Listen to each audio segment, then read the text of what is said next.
Hey guys, thank you so much for being here. It's Heather and I'm coming to you live from Bubba the Bus. Now, I want to be super transparent about every step and piece of this journey, and I appreciate you so much for being here with me. And part of that transparency is being just really upfront about the costs of this process. I've never done this before. I'm bound to make mistakes. I'm also bound to get really lucky. And I just want to share that with you. Maybe you can pick up some things. Maybe you can give me some suggestions. I'm open to it all. Thank you.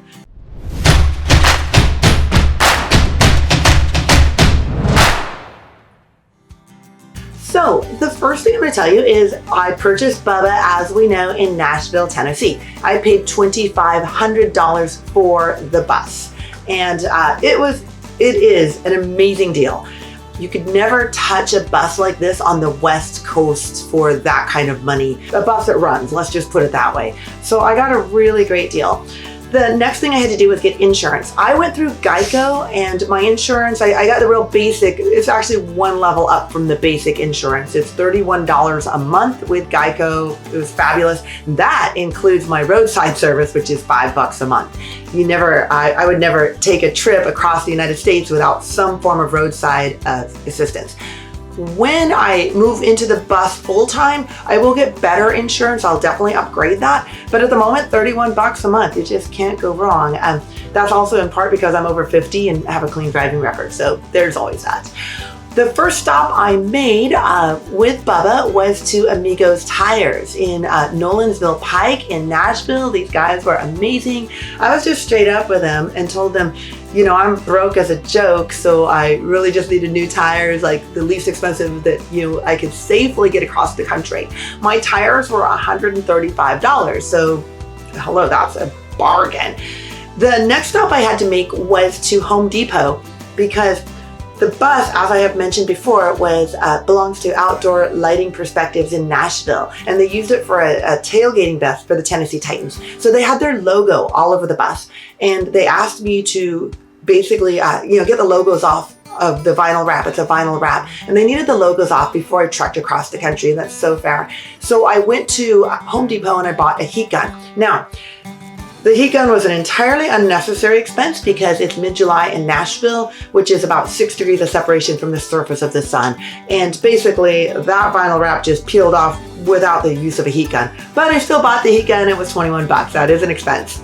Then I went to the Nashville DMV, or their version of it. Oh my word, it was a dream come true. I was the only person in the whole place, as the pictures can attest. It was so shocking. It was an Instagrammable moment. And I got my trip permit.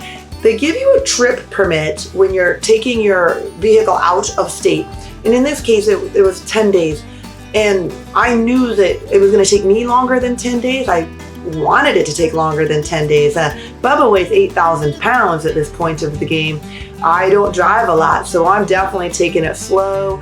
And also, I just really wanted to explore the country. I had this wonderful opportunity to go back to San Francisco via Route 66, and so I definitely wanted to do that. I knew it was going to take me longer than 10 days. The Nashville DMV, much friendlier than the San Francisco DMV. I'm just going to say that. And so they gave me a month trip permit. So I had a month to get my bus out here, and that was only $10. So that was amazing. Now, I took the bus, Bubba, all the way from Nashville to San Francisco. I have a blog where I talk a little more in depth about that trip, and I am going to be writing a lot more in depth about this experience in the future. But my blog is Diary of a Gen Xer. And if you want to check out just more photos and a little more in depth about the Route 66 trip, you can get a little more information there. But here is where the real rude awakening for me happened.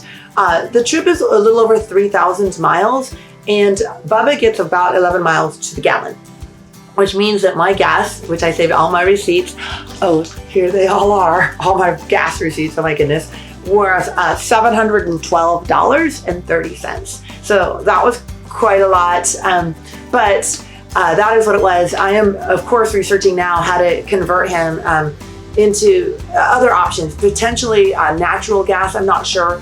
Biodiesel seems amazing, but it doesn't seem like a very realistic possibility for me. So I'm kind of still figuring that piece out.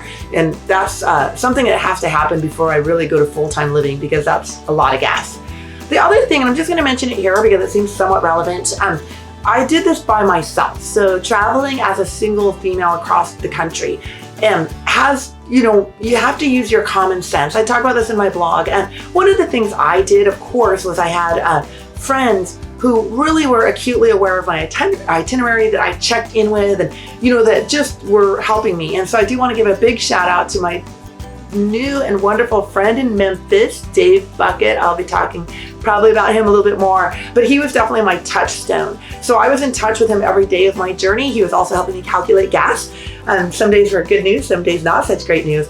But you always want to make sure that people know where you are, where you intend to be. If you make a detour, for an example, I made a detour to Arkansas, and I just, you just want to make sure that somebody knows your itinerary, especially as a single female traveling. Be safe. I grew up in the 70s, so it was a time before the internet, and it was incumbent upon my parents to instill, common sense. And so fortunately they did, and that's just something. This should just be a no-brainer. You need to let your friends and your family and people know where you are going and where you plan to be. So until next time, thank you so much for being here. Mwah.